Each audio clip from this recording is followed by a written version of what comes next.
본 영상을 시작하기에 앞서 이번 시리즈는 국내 우수의 AI 기업 보이저엑스의 후원과 함께 하고 있습니다. AI 다큐멘터리 인터뷰를 위해 처음 보이저엑스에 방문했을 때 상당히 개방적이고 창의적인 기업 문화를 가지고 있다는 느낌을 주었던 보이저엑스는 현재 다양한 개발자를 채용하고 있다고 합니다. 딥러닝부터 일반 소프트웨어, 프론트엔드와 백엔드, 그리고 앱 개발자 모두 뽑고 있으며 정직원뿐만 아니라 대학생, 인턴 개발자도 모집하고 있다고 합니다. 인턴에게도 실제로 진행하는 프로젝트를 맡기고 있어 배움 및 성장의 기회가 높다고 하는데요. 자세한 사항은 보이저엑스 채용 사이트를 통해 확인하실 수 있고 문의사항도 친절하게 답해준다고 하니까요. 예비 개발자분들이나 관심 있는 경력자분들께서도 관심 있다면 연락해보시는 것도 좋을 것 같습니다. 이제 거두절미하고 영상 시작하겠습니다. 과학, 그 중에서도 특히나 화학을 배우던 학창시절을 떠올려 볼 때 우리는 물질을 이루는 가장 작은 존재를 원자라는 이름으로 배웁니다. 다양한 원자 모형들도 배우죠. 그렇다면 오늘날에도 우리는 그렇게 알고 있을까요? 이에 대한 대답은 아니다가 될 수 있을 것 같습니다.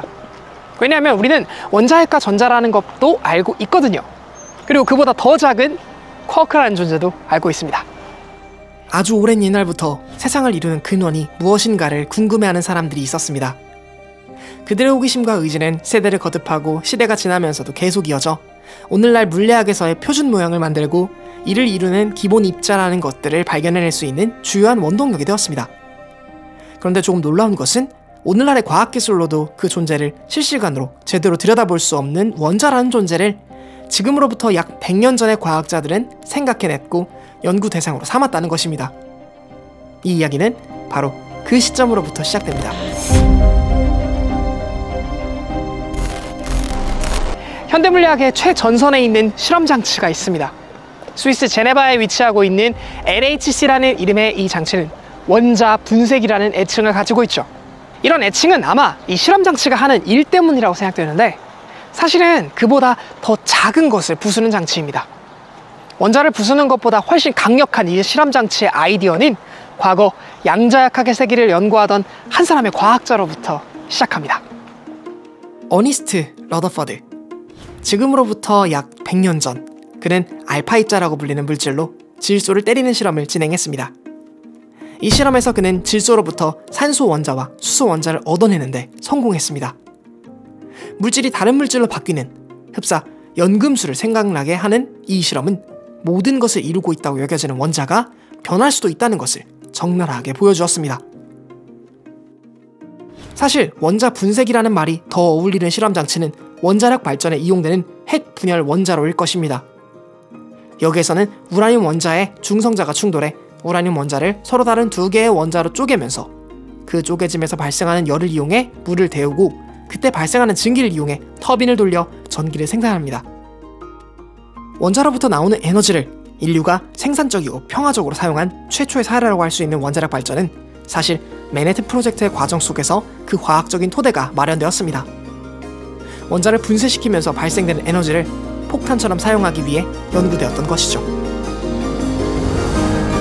이미 19세기 말부터 원자라는 대상이 모든 물질을 이루는 기본 단위가 아니라는 것을 몇몇 과학자들의 통찰을 통해 알고 있었다고 합니다.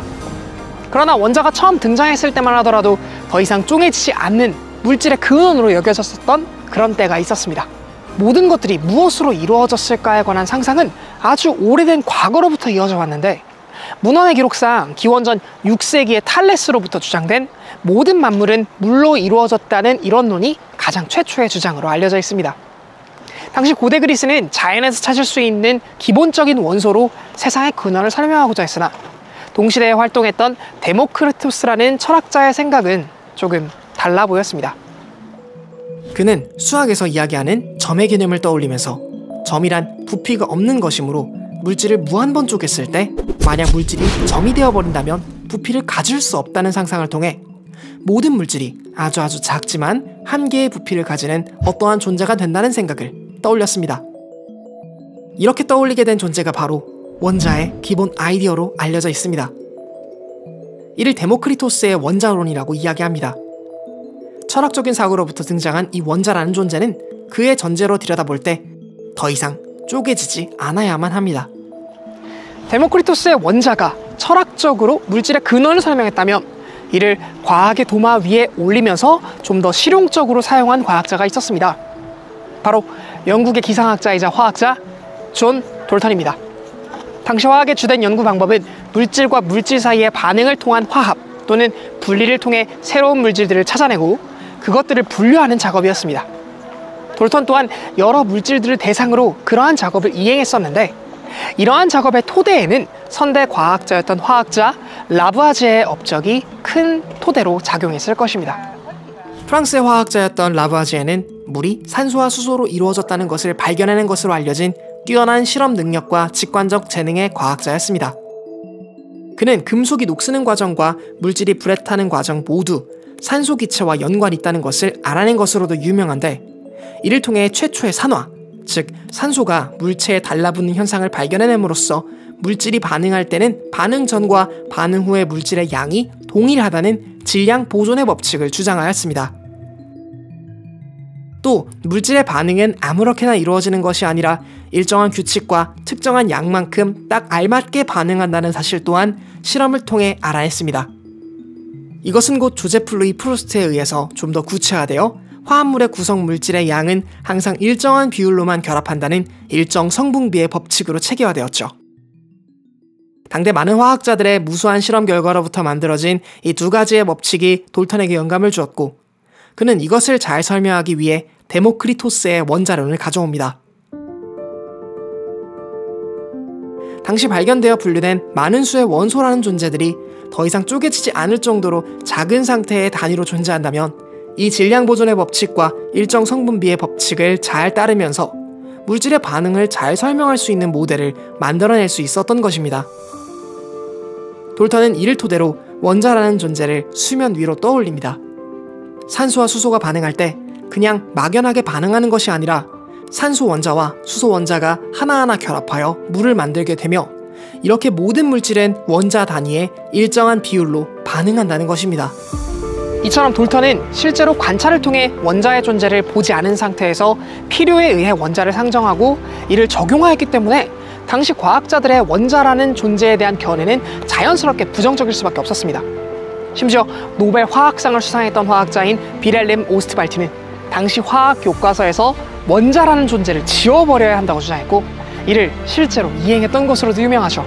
이와 대척점으로 있으면서 원자의 존재를 수용하고 더욱 발전시키고자 했던 과학자도 있었습니다.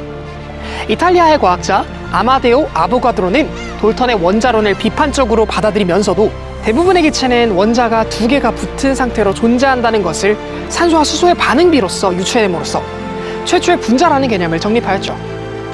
이 개념은 기체 분자의 운동을 원자와 분자의 관점으로 설명하고자 했던 루드비 볼츠만으로 이어지게 되었습니다.